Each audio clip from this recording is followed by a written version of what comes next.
بسم اللہ الرحمن الرحیم۔ عزیز طلبہ، ایک اور لیکچر کے ساتھ حاضر ہوں میں محمد عدیل شہزاد۔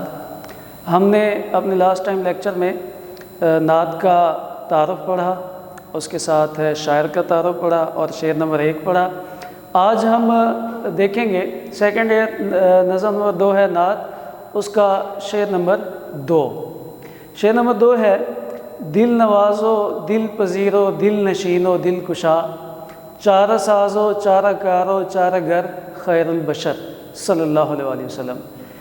دل نواز، دل کو لبھانے والے، دلوں کو تسکین پہنچانے والے، دلوں کو راحت پہنچانے والے، دلوں کو آرام پہنچانے والے، دل پذیر، دل پسند، دل نشین، دل میں اترنے والے، دل کشا، دلوں کو کھولنے والے، چارہ ساز، کام بنانے والے، چارہ گر، علاج کرنے والے، چارہ کار، مدد کرنے والے۔ یہ جو ہمارے الفاظ ہیں مشکل، ان کے معنی ہو گئے۔ اس کے بعد مفہوم ہے، آپ صلی اللہ علیہ وسلم کی شخصیت دل میں اتر جانے والی، دلوں کو کھولنے والی اور ان کی جہالت دور کرنے والی تھی۔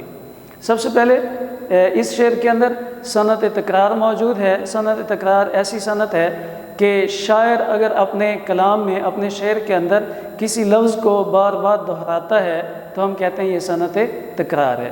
جیسے یہاں پہ شاعر نے دل نواز میں دل، پھر دل، تو یہ دل جو ہے یہ صنعت تکرار کی مثال ہے۔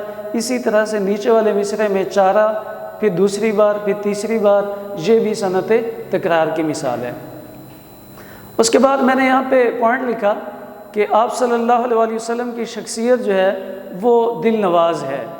آپ صلی اللہ علیہ وسلم دل پذیر ہیں، دل نشین ہیں، دل کشا ہیں، انسانیت کے لیے مسیحا ہیں۔ آپ صلی اللہ علیہ وسلم ایسی شخصیت ہیں کہ آپ جیسی شخصیت اللہ تعالیٰ نے اس کائنات کے اندر بھیجی ہی نہیں۔ اس کائنات میں اللہ تعالیٰ نے ایسی شخصیت بنائی ہی نہیں۔ اللہ تعالیٰ نے آپ صلی اللہ علیہ وسلم کو ایسا خوبصورت بنایا کہ یوں لگتا ہے جب آپ صلی اللہ علیہ وسلم کی سیرت پڑھی جاتی ہے، ہم نے صورت نہیں دیکھی، ہم نے صرف آپ کی سیرت پڑھی ہے، ہم نے صرف آپ کی صورت پڑھی ہے، اور وہ پڑھنے کے بعد ہمیں یوں لگتا ہے، اس انداز میں شعراء نے، اس انداز میں مصنفین نے، اس انداز میں سیرت نگاروں نے لکھا ہے، یوں لگتا ہے جیسے آپ صلی اللہ علیہ وسلم اللہ تعالیٰ کو بتاتے گئے کہ مجھے یوں بنائیے، مجھے یوں بنائیے، مجھے یوں بنائیے، اور اللہ تعالیٰ اپنے محبوب کو اسی طرح بناتے گئے جس طرح محبوب نے کہا۔ تو آپ صلی اللہ علیہ وسلم جیسی سیرت، آپ صلی اللہ علیہ وسلم جیسی صورت اللہ تعالیٰ نے کائنات میں بنائی ہی نہیں۔ یوسف علیہ السلام کے بارے میں کہا جاتا ہے کہ اللہ تعالیٰ نے انہیں بہت حسین بنایا، بہت حسین بنایا، اتنا حسین بنایا کہ ان کو دیکھنے والوں نے اپنی انگلیاں کاٹ لیں۔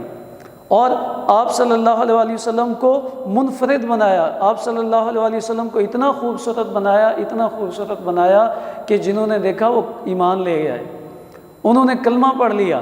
آپ صلی اللہ علیہ وسلم کی شخصیت ایسی، آپ صلی اللہ علیہ وسلم کے اخلاق ایسے، تلوار کے ذریعے سے اسلام نہیں پھیلایا۔ ہم دیکھتے ہیں آپ صلی اللہ علیہ وسلم کی جو مکی زندگی ہے، 13 سال کی زندگی ہے، ایک بار بھی مسلمانوں نے تلوار نہیں اٹھائی۔ یہ آپ صلی اللہ علیہ وسلم کا اخلاق ہے کہ اپنے اخلاق کے ذریعے سے اسلام کو پھیلائے۔ لوگ آپ کی زندگی کو دیکھ کے متاثر ہوتے ہیں۔ ایک نوجوان اپنا واقعہ لکھتا ہے، وہ کہتا ہے کہ میں یمن سے مکہ کے اندر جا کے پہنچا، اور وہاں پہ میرے پاس 2 اونٹ تھے، ان کے اوپر سامان تھا۔ میرا ارادہ یہ تھا کہ بیت اللہ کا طواف بھی کراؤں گا اور اس کے ساتھ ساتھ تجارت بھی کر لوں گا۔ وہ کہتا ہے میں وہاں پہ پہنچا تو ایک شخص میرے پاس آیا اور اس کا نام ابو جہل ہے۔ وہ آ کے کہتا ہے کہ میں تمہارا یہ سامان خریدتا ہوں۔ 2 دن کے بعد قیمت کا وعدہ ہوا۔ اب 2 دن کے بعد وہ شخص کہتا ہے کہ میں ابو جہل کے پاس گیا، میں نے کہا اونٹ، تو کہتا ہے کوئی اونٹ نہیں ہے۔ کہا میرا مال، کہا کوئی مال نہیں ہے۔ کہا ان کی قیمت، وہ ان کی قیمت بھی نہیں ملے گی۔ کہتے میں پریشان ہو کے بیت اللہ کی دیوار کے ساتھ بیٹھا ہوں۔ ایک نوجوان آیا، اللہ کی عبادت کرنے لگا، سلام پھیرا، مجھ سے پوچھا کہ پریشان کیوں ہو؟ تو میں نے کہا میرا سامان ابو جہل نے لے لیا، نہ وہ قیمت دیتا ہے، نہ سامان دیتا ہے، نہ اونٹ دیتا ہے۔ مسافر ہوں، کوئی مجھے یہاں جانتا نہیں ہے، مکہ کے سرداروں کے پاس جاتا ہوں تو وہ کہتے ہیں ابو جہل سے ہم نہیں لے سکتے۔ اب وہ نوجوان کہتا ہے کہ یہ جو شخصیت ہیں انہوں نے مجھے ساتھ لیا، ابو جہل کے گھر پہنچ گئے، اسے کہا یا اس کا سامان واپس کرو یا اس کی قیمت دو۔ ابو جہل چپ کر کے گیا اور جا کے میری جو ہے وہ قیمت مجھے دے دی۔ اب واپس لے کے آئے اپنے گھر کے اندر، اپنا جو ہے وہ مجھے کھانا کھلایا، میرا حال پوچھا اور کہا کہ اب تم جا سکتے ہو۔ تو میں نے پوچھا کہ آپ کون ہیں؟ تو بتایا گیا کہ آپ جو ہے وہ شخصیت آپ صلی اللہ علیہ وسلم ہے، اور وہ نوجوان جو ہے وہ اسلام قبول کرتا ہے۔ تو ایسے اخلاق ہیں آپ صلی اللہ علیہ وسلم کے۔ آپ صلی اللہ علیہ وسلم طائف کی طرف جاتے ہیں ان لوگوں کے پاس ہدایت کا پیغام لے کے، اور وہ جواب میں آپ کو پتھر مارتے ہیں۔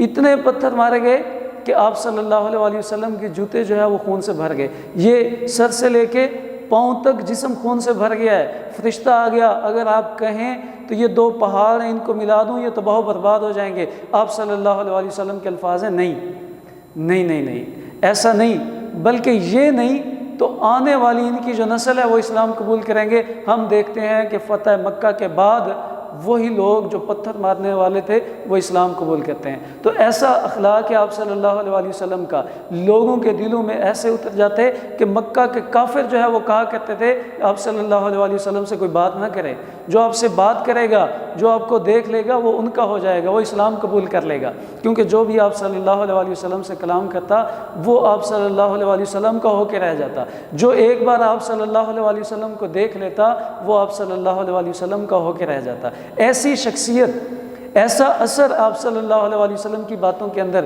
کہ ایسا اثر دنیا کے کسی شخص کی بات کے اندر نہیں، اور پھر ایسا عمل کہ ایسا عمل کبھی زندگی میں کسی نے کیا ہی نہیں۔ اسی وجہ سے جیسے کل میں کہہ رہا تھا کہ دنیا کے 100 عظیم آدمی نام پہ جب کتاب لکھی گئی تو پہلے نمبر پہ جس شخصیت کو رکھا گیا وہ آپ صلی اللہ علیہ وسلم کی شخصیت ہے، کہ آپ صلی اللہ علیہ وسلم نے ایک مکمل کامیاب زندگی گزاری ہے۔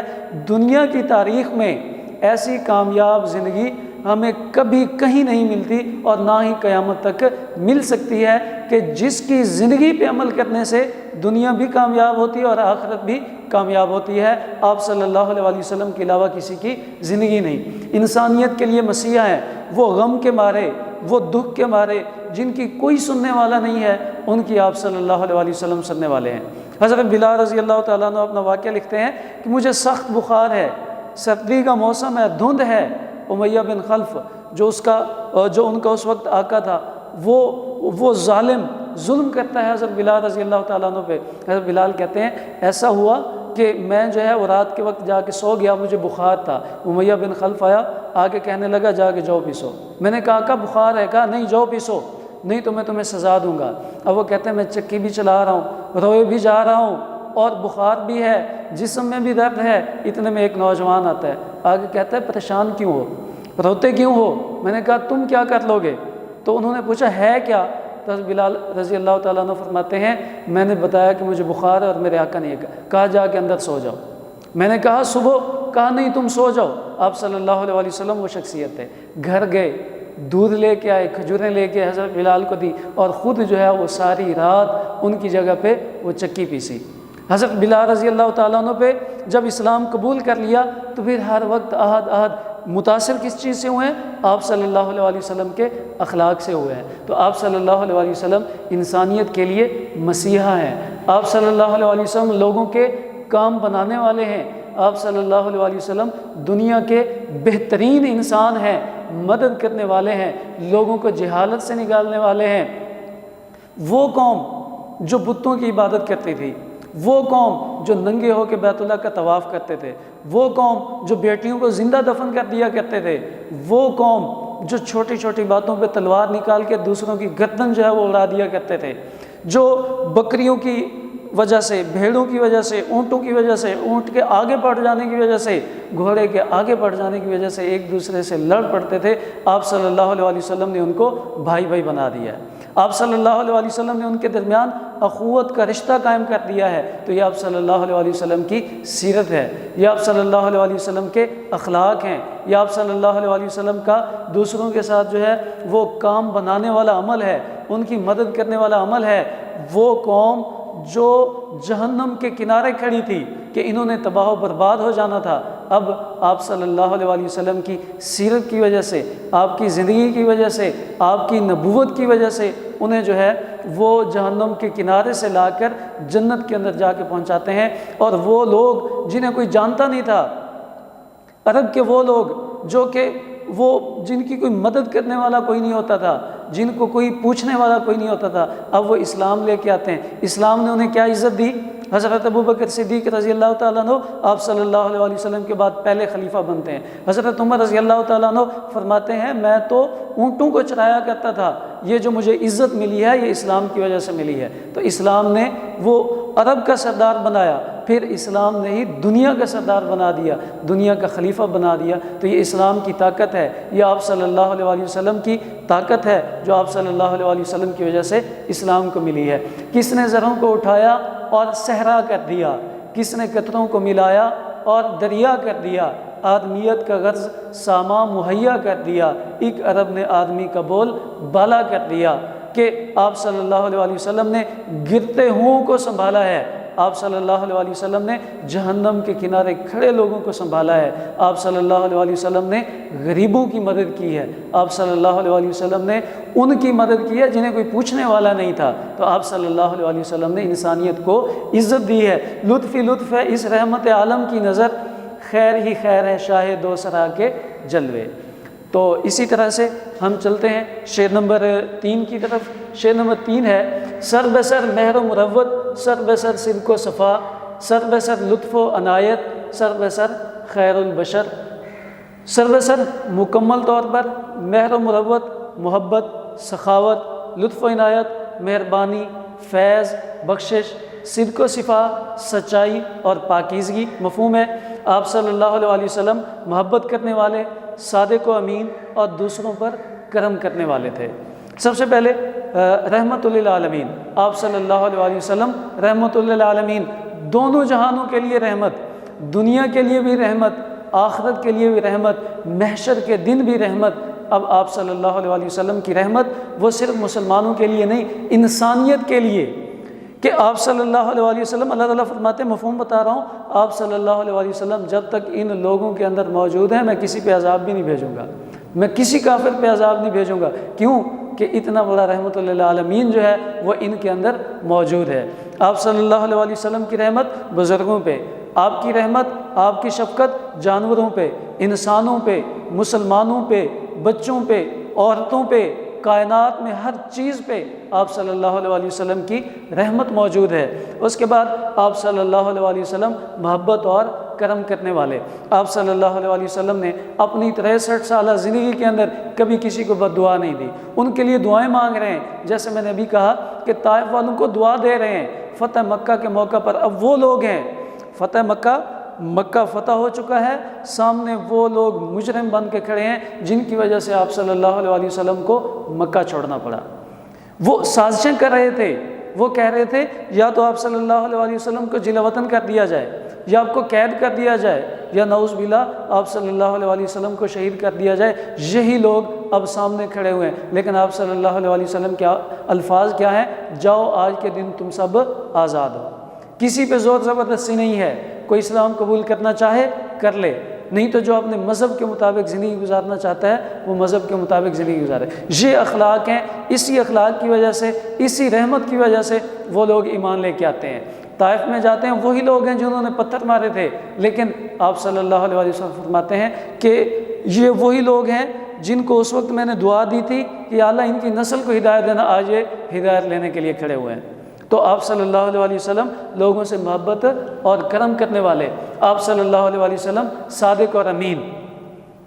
نبوت کے اعلان سے پہلے بھی لوگ آپ کو صادق اور امین کہا کرتے تھے۔ اب آپ صلی اللہ علیہ وسلم کوہ صفا پہ کھڑے ہیں، سامنے قوم موجود ہے، اپنے موجود ہیں، فرمایا کہ اگر میں یہ کہوں اس پہاڑ کے پیچھے ایک فوج ہے جو ابھی تم پہ حملہ کرنے والی ہے، کیا تم مانو گے؟ تو سب نے کہا بے شک آپ صادق اور امین ہیں۔ مکہ کے لوگ گواہی دیا کرتے تھے کہ آپ صلی اللہ علیہ وسلم نے زندگی کے اندر کبھی جھوٹ نہیں بولا۔ آپ صلی اللہ علیہ وسلم کے پاس مکہ کے لوگ اپنی امانتیں رکھوایا کرتے تھے۔ جس وقت آپ صلی اللہ علیہ وسلم نے ہجرت کرنا چاہی، حضرت علی رضی اللہ تعالیٰ عنہ کو بلایا اور فرمایا اے علی آج رات میں مدینے روانہ ہو جاؤں گا، میرے پاس مکہ کے لوگوں کی امانتیں موجود ہیں، تو تم آج رات میرے بستر پر سو رہو، صبح ان کی امانتیں انہیں واپس دے دینا۔ یہ ان لوگوں کی امانتیں ہیں جو آپ کے مخالف ہیں، ان لوگوں کی امانتیں ہیں جو آپ کو نعوذ باللہ شہید کرنا چاہتے ہیں، جو آپ کو جو ہے وہ ضلع وطن کرنا چاہتے ہیں، جو آپ کو قید کرنا چاہتے ہیں، لیکن آپ صلی اللہ علیہ وسلم کی سیرت ایسی کہ کہا ان کی امانتیں بھی ان کو واپس دے دینا۔ تو آپ صلی اللہ علیہ وسلم صادق اور امین، اور آپ صلی اللہ علیہ وسلم کی زندگی ایسی، اللہ تعالیٰ نے فرما دیا کہ اگر میرے نبی کی زندگی کے مطابق اپنی زندگی بسر کرو گے تو پھر میں تمہیں بخش دوں گا، پھر تمہیں کامیابی ملے گی، تم صحیح راستے پہ چلو گے۔ اور اگر آپ صلی اللہ علیہ وسلم کی زندگی جیسی زندگی نہیں گزارو گے، مجھے تو محبت ان سے ہے تو میں ان کو بخشوں گا جنہیں ان سے محبت ہے اور ان جیسی زندگی بسر کرتے ہیں۔ لَقَدْ كَانَ لَكُمْ فِي رَسُولِ اللَّهِ أُسْوَةٌ حَسَنَةٌ، میرے نبی کی زندگی جیسی زندگی بسر کرو اگر تم کامیاب ہونا چاہتے ہو۔ تو آپ صلی اللہ علیہ وسلم کی زندگی ایسی مکمل، آپ صلی اللہ علیہ وسلم محبت میں بھی مکمل، آپ صلی اللہ علیہ وسلم سخاوت میں بھی مکمل، آپ مہربانی میں بھی مکمل، فیض میں بھی مکمل، بخشش میں بھی مکمل، سچائی پاکیزگی میں بھی مکمل، رحمت کے اندر بھی مکمل، اور ایسے مکمل یہاں پہ لفظ استعمال کیا سر بہ سر کا، جہاں پہ یہ صنعت تکرار ہے، خوبصورت الفاظ ہیں، اس کا مطلب بھی بہت خوبصورت ہے، اور وہ مطلب کیا کہا کہ مکمل ایسے کہ اب اس کے اندر اضافے کی گنجائش ہی نہیں ہے۔ جس چیز کی بھی بات کریں گے، سیرت کی بات کریں گے، صفات کی بات کریں گے، صفات کے تقاضوں کی بات کریں گے، آپ صلی اللہ علیہ وسلم کی زندگی کی بات کریں گے، صورت کی بات کریں گے، ہر لحاظ سے اللہ تعالیٰ نے آپ صلی اللہ علیہ وسلم کو ایسا مکمل بنایا کہ اب اس کے اندر اضافہ نہیں چاہیے، نہ کمی چاہیے نہ اضافہ چاہیے، کہ آپ صلی اللہ علیہ وسلم کی زندگی ہر طرح سے مکمل ہے۔ تو اسی طرح سے اس شعر کے اندر صنعت تکرار موجود ہے، اور اس کے لیے الفاظ جو ہیں وہ سر بہ سر یہاں پہ 4 بار استعمال ہوا ہے۔ بار بار استعمال ہونے والے لفظ کے بارے میں ہم کہتے ہیں کہ یہ صنعت تکرار کی مثال ہے۔ اسی طرح سے دید و دل کا گلستان آپ صلی اللہ علیہ وسلم ہے، کائنات عشق کی جاں آپ صلی اللہ علیہ وسلم ہے، رونق بزم جہاں آپ صلی اللہ علیہ وسلم سے، ظلمت شب میں چراغاں آپ صلی اللہ علیہ وسلم ہے۔ ان کے کرم سے بھر گیا دامان آرزو، ان کے کرم سے بھر گیا دامان آرزو، اتنا ملا کہ اب کوئی خواہش نہیں رہی۔ تو عزیز طلبہ، یہ شعر نمبر 2 اور 3 تھے۔ انشاءاللہ اگلے اشعار کے ساتھ پھر حاضر ہوتے ہیں۔ اللہ حافظ۔